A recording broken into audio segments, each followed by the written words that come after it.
ప్రపంచ క్రికెట్లో 2024లో తెలుగు యువ ఆటగాళ్లు తమ ముద్ర వేశారు. గుంటూరు నుంచి జాతీయ జట్టుకు ఎంపికైన తిలక్ వర్మ టీ20 క్రికెట్లో సత్తా చాటుతున్నాడు. మరో యువ ఆటగాడు నితీష్ కుమార్ రెడ్డి ఆస్ట్రేలియా పర్యటనకు వెళ్లి సంచలనాలు నమోదు చేశాడు. ఈ ఏడాది ఐపీఎల్లో ఇద్దరు దుమ్మురేపారు.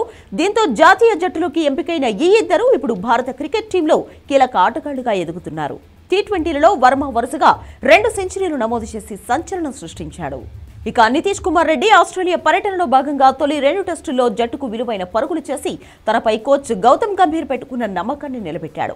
ఫాస్ట్ బౌలింగ్ ఆల్రౌండర్ కోసం ఎదురు చూస్తున్న గౌతమ్ గంభీర్ కు నితీష్ కుమార్ రెడ్డి స్థానంలో మంచి ఆటగాడు దొరికినట్లుగానే కనబడుతోంది. దీనితో ఈ సిరీస్లో నితీష్ కుమార్ రెడ్డిపై భారత క్రికెట్ అభిమానులు చాలా ఆశలు పెట్టుకున్నారు.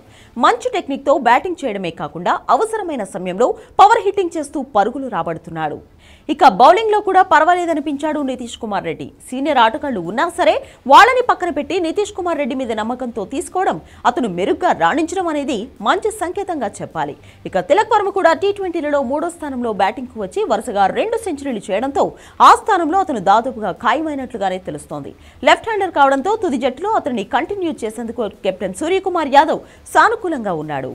అటు సెలెక్టర్లు కూడా అతనిపై మంచి నమ్మకాన్ని ఉంచుతున్నారు. దీనితో టీ20లలో అతను కీలకంగా మారే అవకాశం కూడా ఉండవచ్చు. ఒకప్పుడు తెలుగు ఆటగాళ్లు భారత జట్టుకు ప్రాతినిధ్యం వహించాలి అంటే చాలా కష్టంగా మారేది.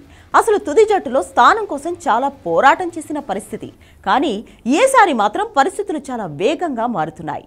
ఏకంగా 2 ఆటగాళ్లు వైట్ బాల్, రెడ్ బాల్ క్రికెట్లో దుమ్ము రేపడంతో భారత క్రికెట్ అభిమానులు ఇప్పుడు మంచి జోష్లో ఉన్నారు.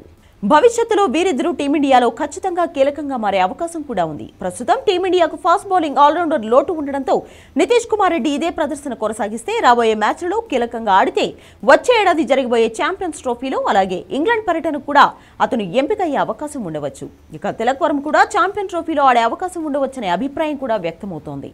సీనియర్ ఆటగాళ్లు క్రమంగా రిటైర్ అవుతున్న నేపథ్యంలో వీరిని తుది జట్టులోకి కొనసాగించడం లాంఛనంగానే ఉంది.